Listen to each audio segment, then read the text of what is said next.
So I remember when the LEGO movie was first announced, and my first thought was, wow, what a cash-in. What a terrible movie this is going to be, and it surprised me. It was really good. I enjoyed it. So much so that I thought I'd give the Emoji Movie a benefit of the doubt. And shouldn't have done. Pile of trash.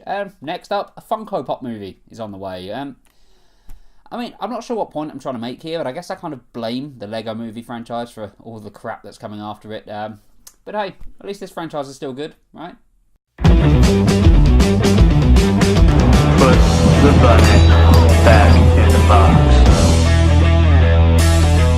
Starring the voice talents of, amongst others, Chris Pratt, twice, Elizabeth Banks, Will Arnett and Tiffany Haddish, directed by Mike Mitchell off of a screenplay by Phil Lord and Christopher Miller. This is my review for the LEGO Movie 2. It's a few years after the first LEGO Movie and Bricksburg lays in ruins. A new threat has emerged and has destroyed almost everything. They rebuild under the new name of Apocalypseburg, a very Mad Max inspired place. I mean, the references in this film are so good. But when Emmet's friends are all taken, he's forced to go out into space to try and save them. He meets a new friend on the way, and all the while they're on their adventure, they're trying to prevent the upcoming apocalypse, or as the LEGO Movie calls it, Armageddon. So yeah, the LEGO Movie films. I really enjoyed the first one, and I think I enjoyed the Batman one equally. I think that was about the same level of enjoyment from me. I think it's just as good.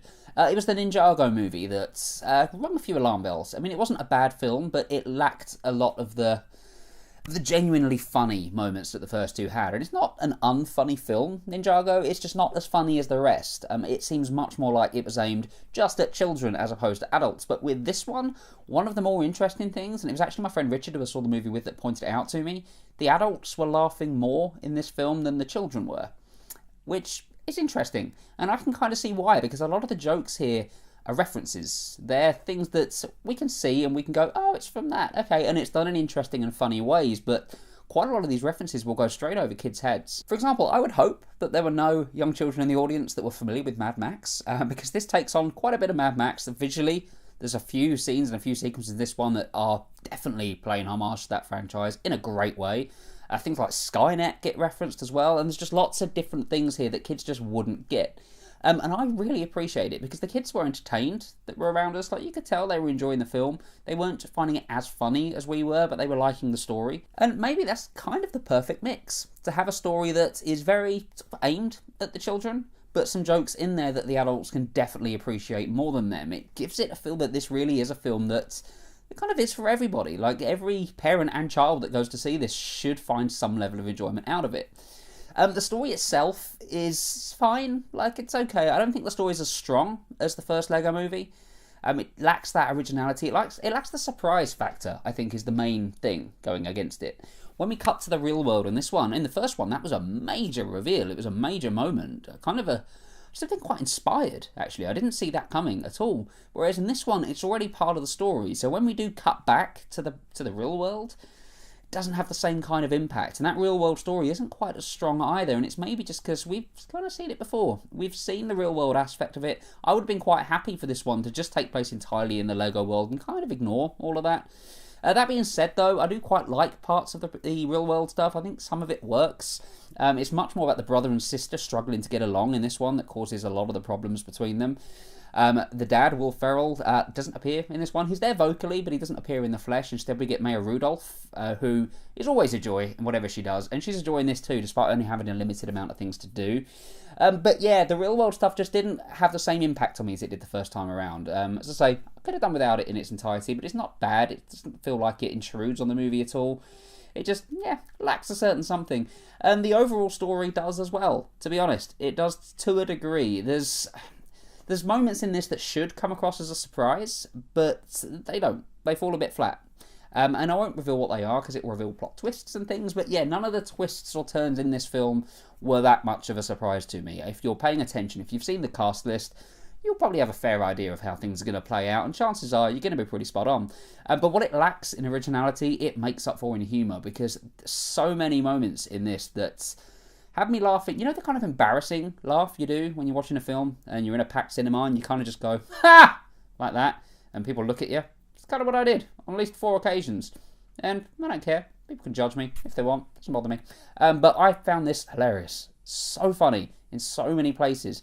And it's the kind of humour that may only appeal in places to certain people's with a similar sort of sense of humour, because if you find subtitled velociraptors funny, great. I did. They were one of my favourite parts of the film. Some of the random things that they said.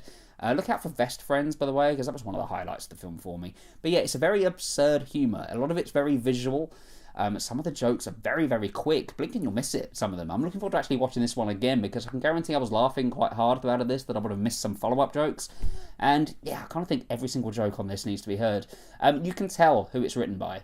Lord and Miller may have stepped away from the director's chair, but you can tell that they wrote the script. You can tell it is their script. It's their sort of humour, and it works. This film would be so much less if they weren't the people writing it.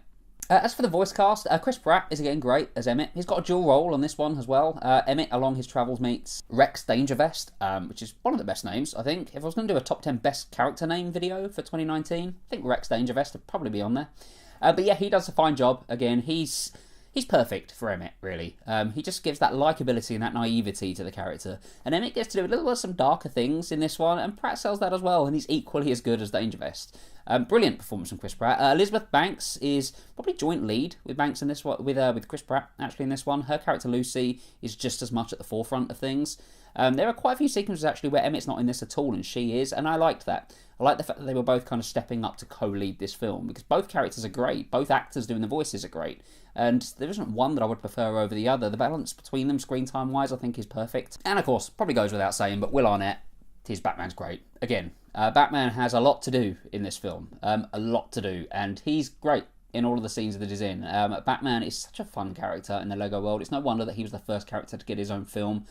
And yeah, he's equally as entertaining in this one as he has been in his previous appearances. And there's cameos galore in this one. Jason Momoa, Margot Robbie are just two people that appear as their DC characters. There's even a call out to Marvel in this one, which really made me laugh. And even a surprise movie character in here that I just didn't expect to see in the film, let alone be played by the actual voice, the actual actor. Like, that really threw me. I'm not going to say who that is because I don't know how publicly advertised that's been.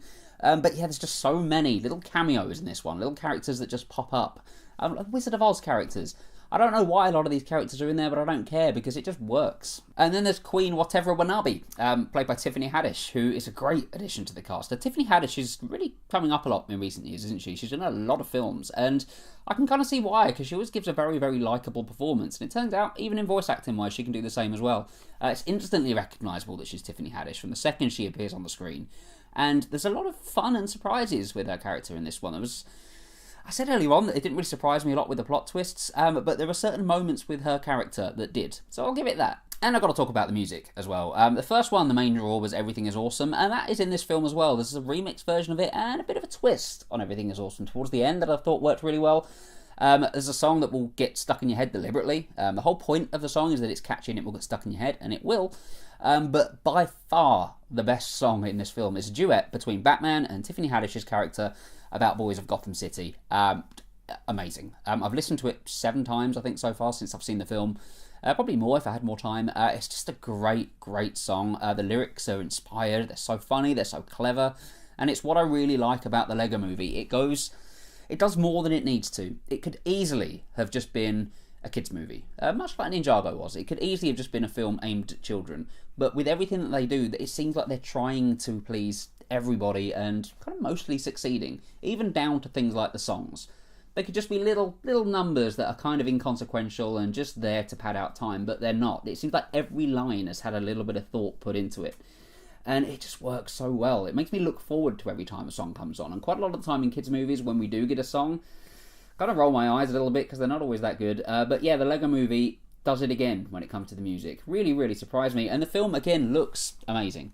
That's something that's been consistent throughout all of them, is that the film looks good, and it's like they're refining them as they go along. This is the best looking LEGO movie yet. And also, this flew by. I haven't checked what the running time is, actually, for this one, but it literally went by like that. Like, we got to a point of the film where I knew it was the end, where I could tell that this is the final act. It's the sort of typical point that you get in a movie where you can tell it's about to come down to the final sort of 20 minutes. And I was genuinely surprised that I'd been sitting there for that long watching it. It's quite rare for me that a film will literally just breeze by in an instant, and that's what this one did. There isn't a second in it that I was bored. I was just consistently entertained throughout it. So on the whole, this is a little bit of a step down from the first one. As I say, the story isn't quite as tight, it's not quite as surprising, and it's not quite as exciting as well as the first one, but what it lacks in that, it does make up for in that humour.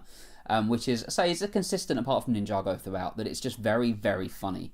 And yeah, this one doesn't drop the ball on that one at all. I had a great time watching the Lego Movie Part 2. I imagine we're probably going to be due a third one. There's no way we're not going to.